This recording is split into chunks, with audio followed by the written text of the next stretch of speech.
In 1971, deep in the damp underbelly of a European prison, a man was sealed in total darkness. No flicker of firelight, no moon through iron bars. His sentence, solitary confinement, took on an unnatural edge, the absence of light itself. After 3 weeks, he began to hallucinate, but not the usual descent into madness. Instead, he experienced vivid memories of childhoods he never lived, places he'd never been, a farmhouse with orange trees, a girl in a yellow dress spinning in slow motion. He swore they weren't his, and he didn't understand why they felt so real.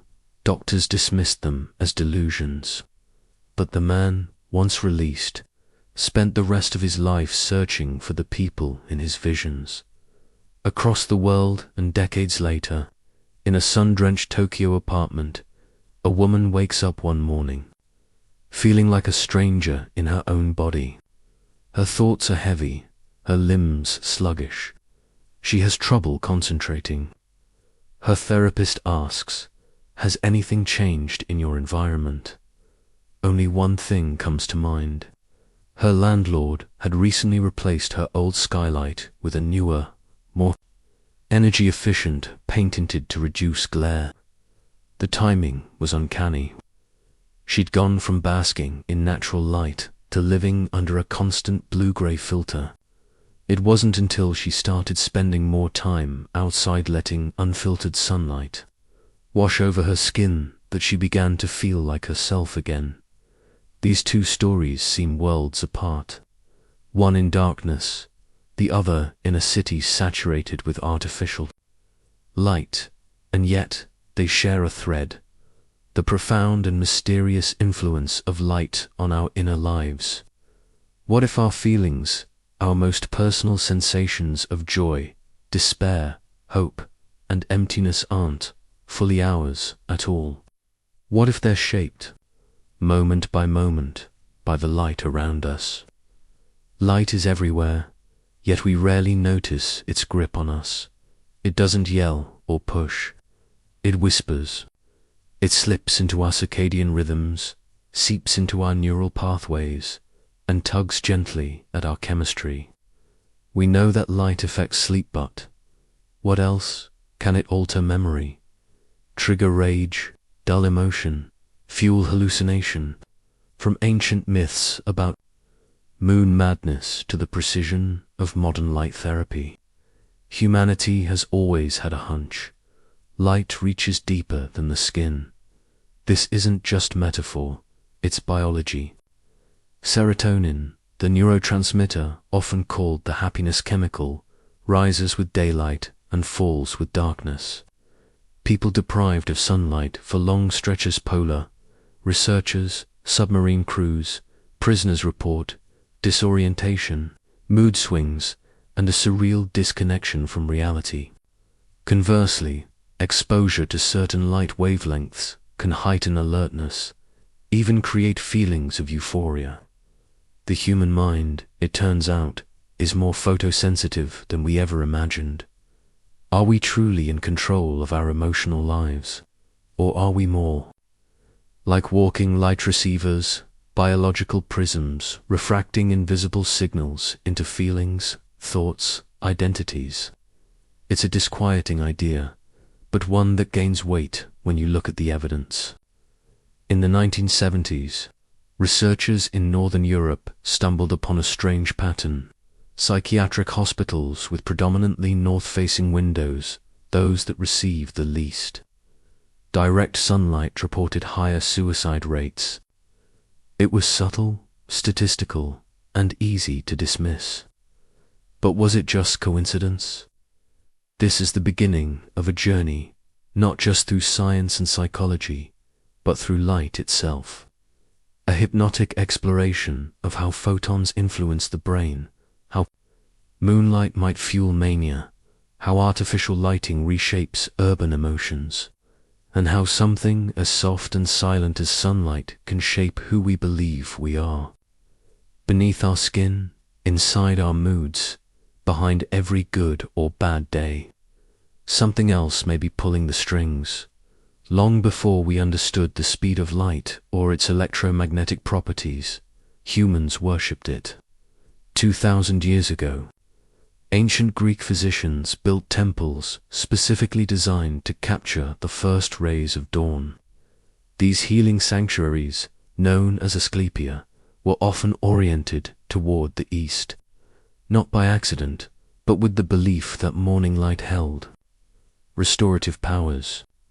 Patients would lie in stillness as sunlight bathed the stone floors, their treatments as much spiritual as medical. Light wasn't just a backdrop, it was the medicine itself. Across cultures and epochs, light became a silent force woven into the architecture of wellness. In the Islamic Golden Age, architects mastered what's now called light geometry, embedding the principles of optics into places of worship and contemplation. Courtyards, domes, and intricate latticework filtered sunlight in deliberate ways, not only for aesthetics, but to instill a sense of divine serenity. Sunlight was carved into form, orchestrated to guide thought and emotion.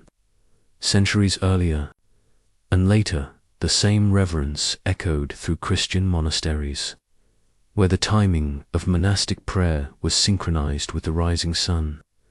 Dawn was not just a time of day, it was a cue for the spirit. The world's spiritual systems instinctively knew something science would take millennia to explain. Light doesn't just illuminate our surroundings, it moves through us. By the 19th century, science began to catch up. Doctors, especially in Northern Europe, turned to sunlight as a cure. Tuberculosis patients were wheeled onto sun-drenched balconies, their lungs exposed to daylight in hopes of healing. Children suffering from rickets were prescribed sunbaths. Hospitals were designed with wide windows and open courtyards, not only for ventilation, but for access to what was then called heliotherapy. These weren't fringe treatments. They were mainstream medicine. The sun had become a clinical tool, and yet we still only saw part of the picture. It wasn't until the late 20th century that light returned as a subject of serious medical and psychological inquiry. Seasonal affective disorder SAD entered the psychiatric lexicon in the 1980s, describing the predictable melancholy that descends with winter's dark days. Researchers discovered that bright light exposure, particularly in the morning, could lift mood and restore energy levels. Soon, light boxes became household fixtures, but that was just the beginning. Today, studies show that carefully calibrated light therapy can help manage major depression, regulate circadian rhythms in Alzheimer's patients, and even improve focus in children with ADHD. Hospitals now adjust lighting temperatures throughout the day to support patient recovery. Even corporate offices have begun to adopt circadian lighting in an effort to keep workers alert and emotionally stable. What's at stake in all of this is not merely better design or improved productivity. If we misunderstand light, we risk misdiagnosing the human condition itself. We may look at a person's despair and label it psychological, without recognizing that part of their suffering is architectural or even astronomical.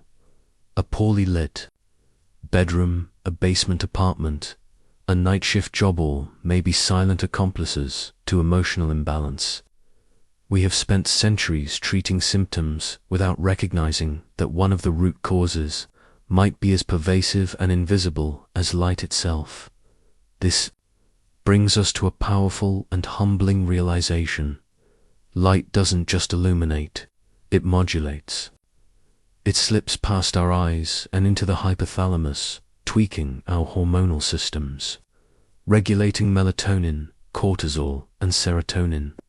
It controls our circadian rhythms, the biological clockwork that governs everything from appetite to emotion. We don't merely see light, we absorb it. and it changes us. This is no longer a poetic metaphor, but a scientific imperative.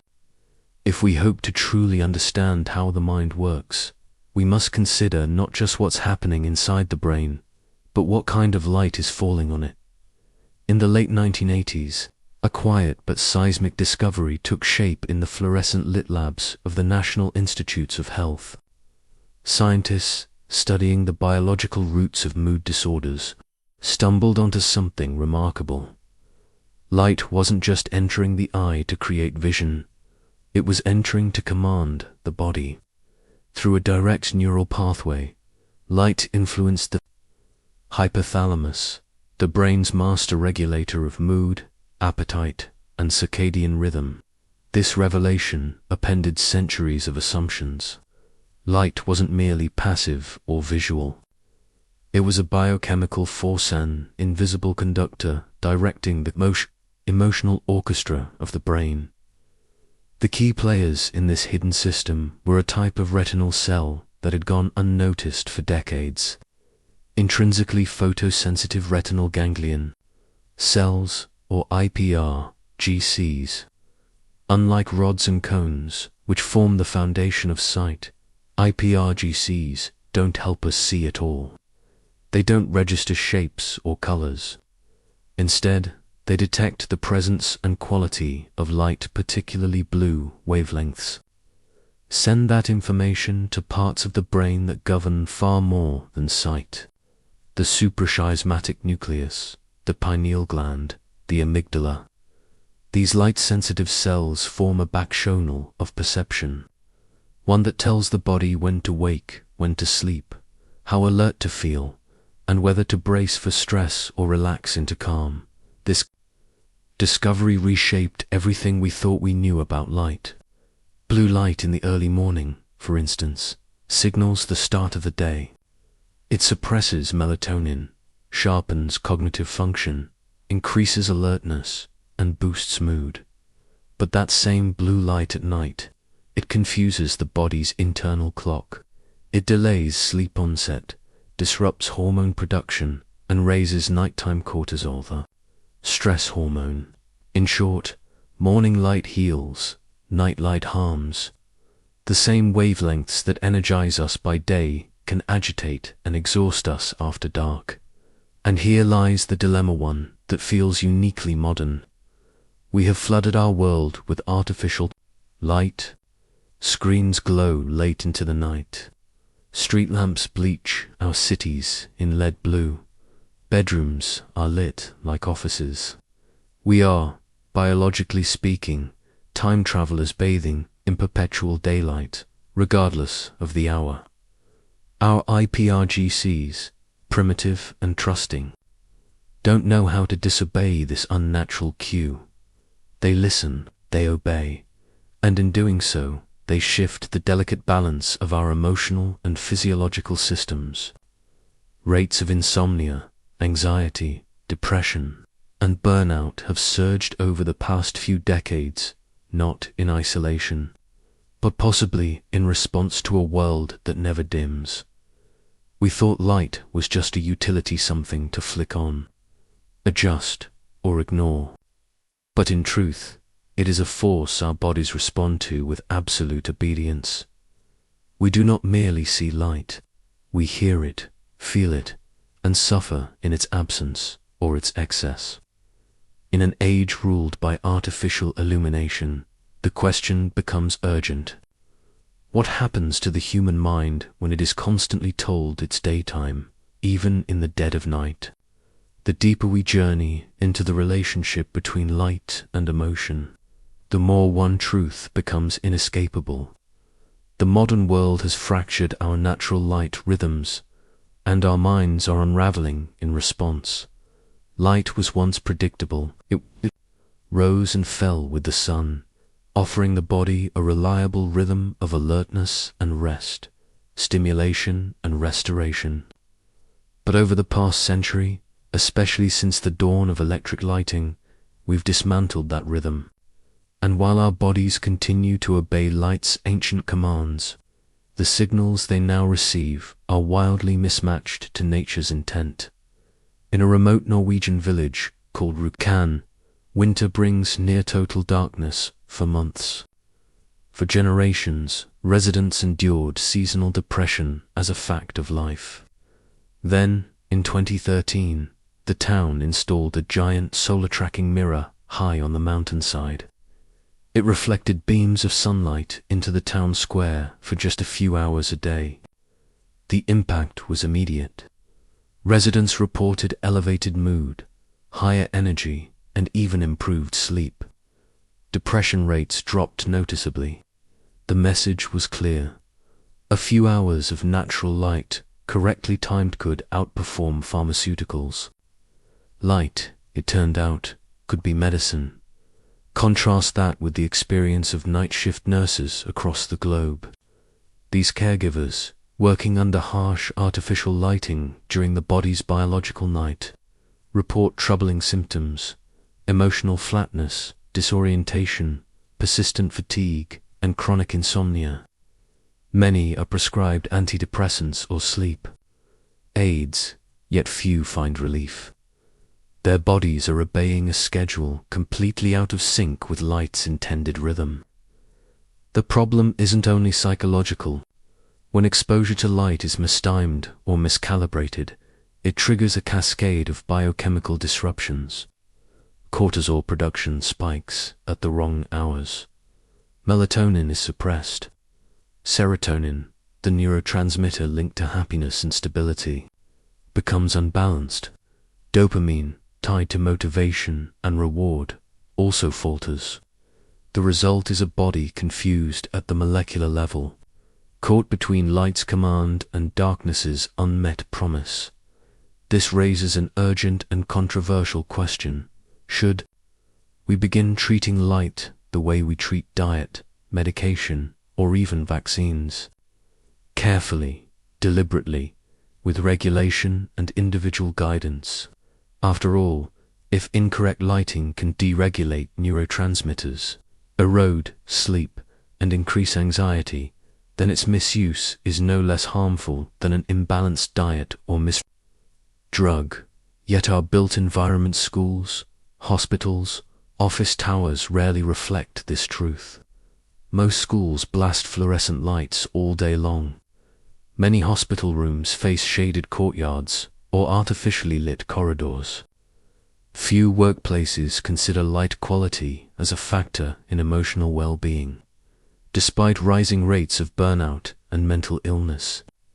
It's not an exaggeration to say that the environments where we spend most of our lives are subtly engineered for emotional instability. Historically, this crisis has roots.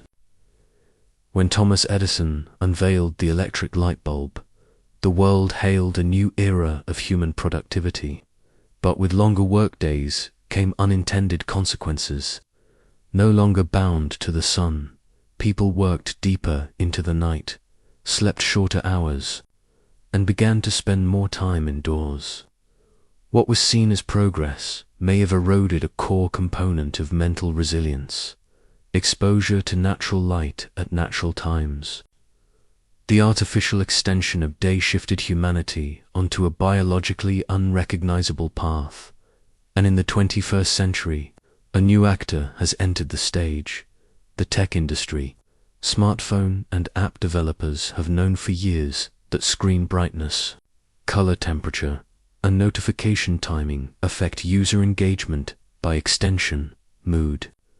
Blue light from devices mimics morning sunlight, stimulating wakefulness and alertness. Used at night, it interferes with sleep, dulls emotional regulation, and increases anxiety. Yet most screens remain blue-shifted by default. Night modes are optional. Notifications flash unpredictably. This isn't oversight, it's optimization. If a device can keep you alert and emotionally reactive, it can keep you engaged. Tech companies are, in many ways, exploiting the very light-sensitive pathways discovered by neuroscientists decades ago. This sets the stage for a larger conflict. If light governs the chemistry of thought and feeling, and if modern society has weaponized or neglected its power, then what does that mean for our autonomy, our mental health? Are we in the middle of a quiet, invisible epidemic one, where the culprit isn't just overwork or stress, but the very photons bouncing off our walls and screens? We've treated light as background when it may, in fact, be central. The question now is whether we can reclaim it before the damage becomes irreversible. By now, we've come to understand that light influences emotion. But in 2023, a team of neuroscientists delivered a discovery that jolted the field. Light doesn't just affect mood, it may, in fact, generate emotion itself. In a tightly controlled study, participants were exposed to specific wavelengths of light while undergoing fMRI scans. The results were startling. Blue light reliably heightened focus and cognitive clarity. Red light increased agitation and impulsivity. Green light, long dismissed as neutral, triggered measurable calm in the brain's limbic system. This wasn't subjective reporting, it was written in the neural circuitry. The emotional response wasn't simply a side effect. It was a product of the light itself. Brain imaging provided the missing piece. Under different light conditions, researchers watched in real time as the connectivity between the conjunctiva, brain's emotional alarm center, and the prefrontal cortex, the seat of judgment and reasoning, shifted dramatically. In red light, the amygdala flared with activity, and its signals overwhelmed the more rational prefrontal cortex. In green light, the pattern reversed. The prefrontal cortex stayed dominant, suppressing fear and enhancing emotional regulation. The conclusion was both electrifying and unsettling. Light wasn't merely helping us feel emotions. It was helping to choose them, tilting the balance between fear and calm, impulse and restraint. This realization appends more than science. It detonates a philosophical bombshell. If light can subtly steer our emotions, what else is it shaping? Our moral judgments, our sense of right and wrong, the empathy we feel or don't feel in a given moment. Could it be that the depth of our remorse, the spark of compassion, even the direction of love itself, are all slightly tuned by the spectral quality of our environment? Are we walking emotional instruments, played in part by the sky's color, the flicker of fluorescent bulbs, or the cold glow of a courtroom chandelier? The implications are staggering. If light can bias the brain toward aggression or calm, what does this mean for spaces of consequence, classrooms, interrogation rooms, hospitals? Could an innocent person be judged more harshly under cold, blue LED lighting? Could a surgeon make steadier decisions in a theater suffused with soft green? Should therapy clinics be bathed in full-spectrum sunlight to increase breakthroughs? We've long known that environment matters, but this is different. It's not about ambience, it's about causality. The photons bouncing off the walls may be silently scripting our most profound decisions. And what of the woman in Tokyo? Her story, which once felt like a haunting anomaly, now reads like a precise case study. When her skylight was replaced with tinted glass, it wasn't just her view that changed, it was her neurochemistry. Her depression wasn't symbolic or imagined. It was encoded in the light her eyes were no longer receiving. When she finally returned to full-spectrum daylight, her emotional world recalibrated, her clarity came back, her energy returned. She didn't just feel better. She was better because the light around her had been corrected. The twist isn't just that light influences our emotions, it's that emotion may emerge from light itself. In ignoring this truth, we haven't merely overlooked a scientific detail, we've misread the architecture of human feeling. Light, we now know, is not just something we see, it's something we become. The science has spoken, and what it reveals is as profound as it is practical. Light is not mere decoration, not ambience or aesthetic. It is medicine. It is information. It is the unseen architecture of emotion and biology. We now know with clarity that light governs the human circadian clock, aligning our internal rhythms with the 24-hour day. This synchronization is no small matter. It determines when we feel alert or drowsy, when we release hormones like melatonin and cortisol, when we digest food, repair cells, and dream. Light, quite literally, tells the body what time it is and how to behave. But its power goes further. Light is a modulator of neurochemistry. It influences the production and regulation of neurotransmitters like serotonin, dopamine, and norepinephrine chemicals that govern how we feel, focus, remember, and relate to others. It shapes our cognition and emotional reactivity. We've seen how certain wavelengths can trigger calm or stress, clarity or confusion. These effects are not imagined or incidental. They are rooted in measurable changes in brain activity and connectivity. The invisible, it turns out, is biological. This understanding has catalyzed a quiet revolution. Circadian lighting systems, light setups that mimic the natural progression of sunlight throughout the day, are now being implemented in hospitals, schools, elder care facilities, and homes. Morning light with high blue content gradually softens into warmer tones by afternoon, helping bodies stay aligned with nature's rhythm. In Alzheimer's wards, such lighting has been shown to reduce agitation and improve sleep. In classrooms, it enhances student attention and mood. In neonatal units, it supports the fragile circadian development of premature infants. The shift is subtle but seismic. We are no longer designing lighting merely to see, but to heal, and perhaps most remarkably, even those without sight, completely blind individuals, can feel the emotional and physiological impact of light. Thanks to non-visual photoreceptors, like the iPRGCs, their bodies still receive light as information.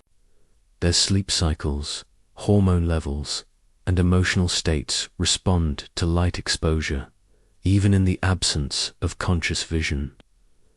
This underscores a central truth.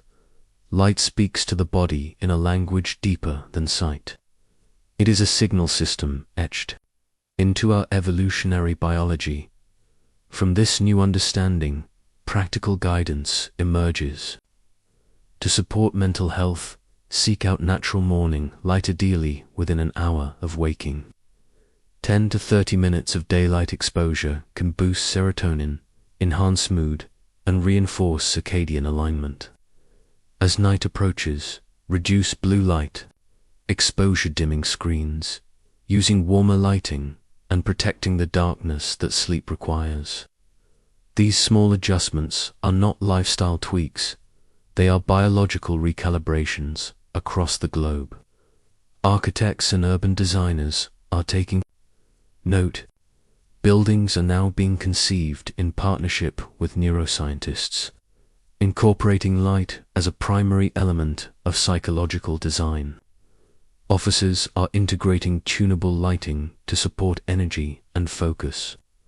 Homes are being fitted with smart systems that shift spectral content throughout the day.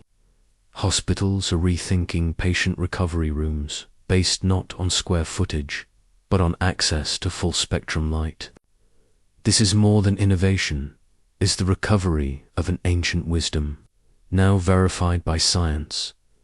The final insight is clear and awe-inspiring. We are beginning to engineer light, not just for visibility, but for vitality. We are reclaiming its role not just as an environmental element, but as an emotional infrastructure, an active agent in the story of our health and humanity. Light is no longer the background of our lives. It is one of the forces shaping them. So we return to the question where all of this began. What if your worst day, your tears, your foggy mind, your inexplicable hopelessness wasn't the result of some moral failing or personal flaw, but simply a shift in the sky above you? What if the sadness you carried wasn't entirely yours, but the echo of a low cloud cover, the absence of blue light brushing against your brain's emotional architecture? It sounds improbable till you see the evidence, until you feel it. In your own life, we imagine ourselves as rational, autonomous beings, but perhaps we are more like biological sunflowers than we dare admit, turning, always turning, to find the light that tells us how to bloom. It's humbling to realize that our emotional lives are not sealed inside us, but swayed by something as vast and indifferent as the sky. That joy and grief, confidence and doubt may rise and fall not only with memory or circumstance, but with photons arriving from 93 million miles away. We live on a rock, suspended in darkness, orbiting a star, and every flicker of feeling inside us is shaped by that ancient, silent dance. The rhythm of our hearts, the chemistry of our brains, the weight of our thoughts, all pulsing in tandem with the arc of light that stretches from dawn to dusk.